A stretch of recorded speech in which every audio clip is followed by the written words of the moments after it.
Have you ever realized that your life might be trapped in an invisible cage?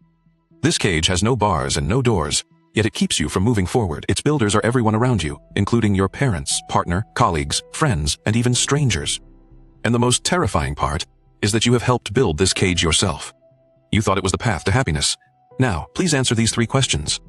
Do you often say yes just to avoid being disliked, even when you want to say no? Do you constantly worry about what others think of you and change your decisions accordingly? Do you feel like you are becoming less and less like yourself, not knowing where to start changing? If you answered yes to any of these, I want to share a century-old secret hidden by psychology. What you believe is a normal life is actually a carefully designed trap. The key to breaking this trap is hidden in a book called The Courage to be Disliked. This book created a miracle in Japan, staying at the top of bestseller lists for 312 million copies sold worldwide. Its true impact goes beyond sales. It reveals an unsettling truth. We have been living in a script written by others, mistakenly believing it was our own. In 3 minutes, you will see an entirely different world. Alfred Adler, a name buried by history. There are 3 names that ring out in psychology: Jung, and the one we are discussing today, Adler. Strangely, while the first 2 are famous, has been almost forgotten in the corners of history. Adler's own life is a story of inspiration. He suffered from rickets as a child. His younger brother passed away when he was 3. At age 5, he had pneumonia and nearly lost his life. He survived 2 car accidents. According to Freud's theories, these childhood experiences would have made him a classic case of psychological trauma. But Adler chose a different path. Instead of failing, he became a renowned psychologist. He founded the School of Individual Psychology. The biggest disagreement between Adler and Freud was their understanding of causes. Believed current suffering stems from past trauma. This is the famous etiology. But Adler proposed a very different view called teleology. We are not determined by our past. Instead, we are driven by the goals we set for ourselves. This view was considered heresy at the time. But today, more and more research suggests that Adler might be right. A 2024 study in the Journal of Individual Psychology shows that intervention methods based on Adlerian theory have achieved remarkable results in treating anxiety disorders. Adler had a striking assertion. Problems stem from interpersonal relationships. At first, you might think this is too absolute. But think carefully, isn't your sense of inferiority born from comparing yourself to others? Is your anxiety rooted in worrying about what others think of you? Your suffering caused by issues in your relationships. In a 2024 study, psychologists applied Adlerian interventions to 100 patients with social anxiety. One 28-year-old female patient, Sarah, felt anxious since childhood. As an adult, she became afraid to leave her home. Traditional therapy told her this was trauma caused by her childhood.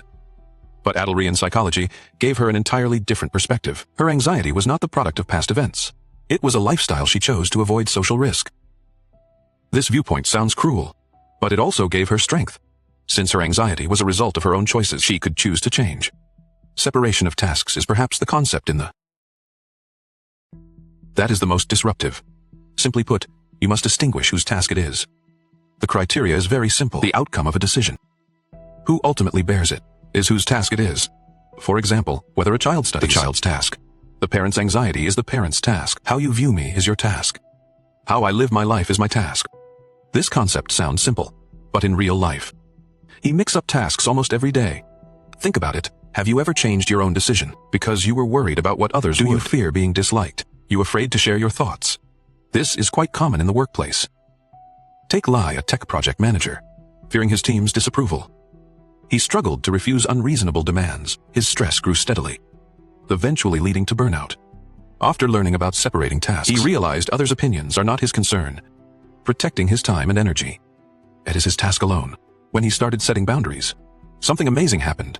While some people grew unhappy, his efficiency and quality of life improved significantly. What does courage to be disliked mean?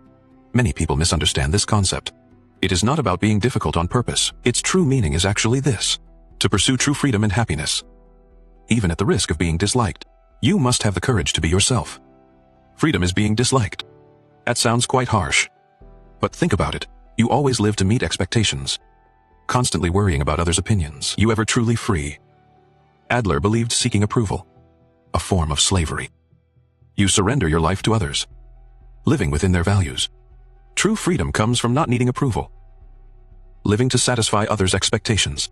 In a 2024 study focusing on university students, Researchers discovered that those who mastered this courage had better mental health, academic performance, and relationships than the control group.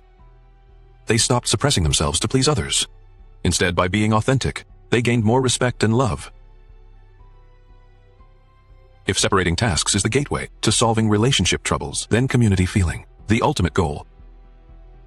Adler believed individual happiness stems from this community feeling, seeing others as partners, not competitors, finding your place in the community, contributing proactively. This concept has three core elements: confidence in others, contribution to others. Acceptance is not self-affirmation, is accepting what cannot be changed and having the courage to change what you can. Confidence in others means believing in them, without any conditions.